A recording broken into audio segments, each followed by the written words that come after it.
वैसे तो बिटिया बाप के लिए पाप नहीं है, लेकिन एक दो जगह ऐसी हैं जहां बिटिया पाप है। कहा? तुम्हारी बिटिया स्कूल में पढ़ने के लिए गई, किसी लड़के ने छेड़ दी, यहाँ बिटिया पाप है। तुम्हारी बिटिया किसी लड़के के चुंगल में फंस के घर को छोड़ के चली गई, यहाँ बिटिया पाप है। क्योंकि अच्छाई एक कोस दूरी पे भी नहीं पहुंच पाती और बुराई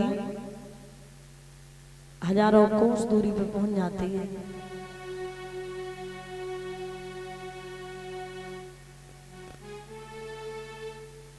महाराज जनक जिस समय बिटिया को विदा करते हैं बहुत रोते हैं, और दुनिया का दस्तूर भी कैसा है कि बिटिया जब तक कुंवारी रहे, मायके में रहे, तब तक लोग कहते पराई घर जाएगी, और ससुराल में पहुंच जाते तो लोग कहते पराई घर से आई है। तो फिर इन बेटियों का घर कहाँ है, मेरे ये बात ही समझ में नहीं आती है। ये बात ही मेरे समझ में नहीं आती है, ये कहाँ का दस्तूर है। मायके में बिटिया रहे, लोग कहते ये नहीं खाओगी, ये नहीं करोगी, ये नहीं पहनोगी, वहां नहीं जाओगी। ससुराल में चली जाओ तब जो मन में आए वो करना। ससुराल में पहुंच गई तो हम भेजेंगे तो जाओगी, नहीं भेजेंगे तो नहीं जाओगी। है?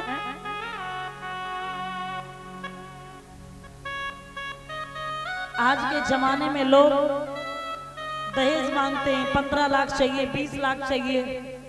एक बात बताइए, जिस बाप ने अपने कलेजे के टुकड़े को आपके हाथों में सौंप दिया और आप कहते हैं मुझे 15 लाख चाहिए, हैं? एक बाप ने अपनी बिटिया को बड़ा किया, पढ़ाया लिखाया, जब सेवा करने लायक हुई तब तुम ले आए। उस बाप ने उस बेटी का क्या सुख समझा?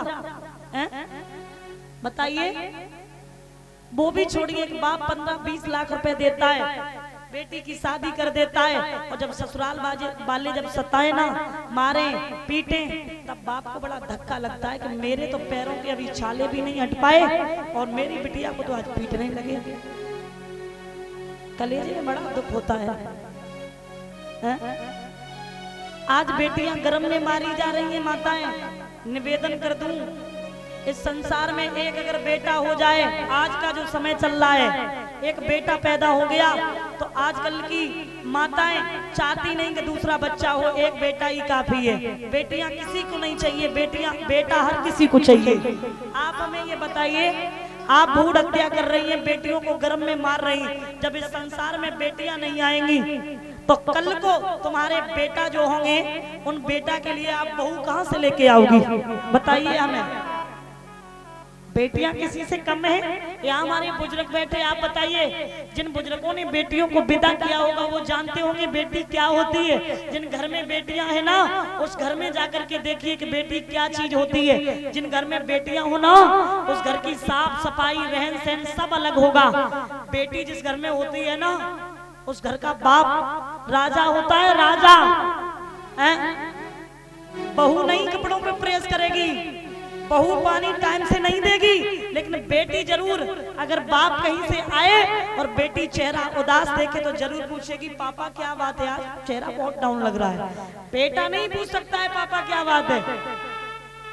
बेटी घर में घुसते ही कह देगी पापा एक गिलास पानी लेके आओ, और बेटा से अगर कहो तब भी नहीं देगा,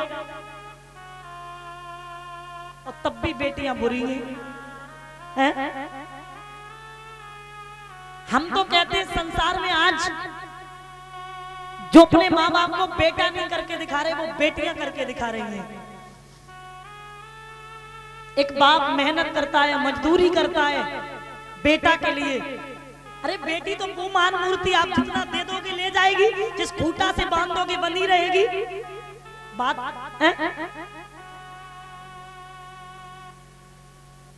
अगर आपसे आपका एक कोई पेन भी मांगे ना, तो एक पेन भी आप देने में हिचकिचाओगे, लेकिन एक बाप अपने कलेजे के टुकड़े को ही आपको सौंप देता है।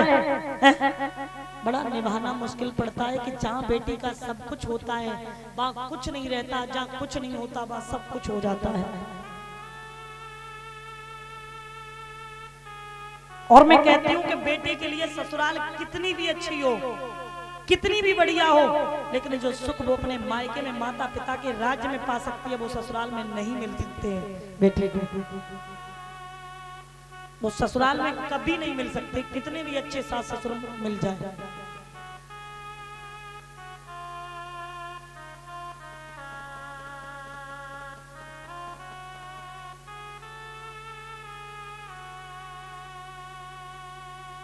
याद रखना, महाराज जनक माँ सुनैना बहुत अच्छे उपदेश देते हैं। याद रखना, रोते हैं, बुरी तरीके से रोते हैं। आज बेटी जनक की अवध का चली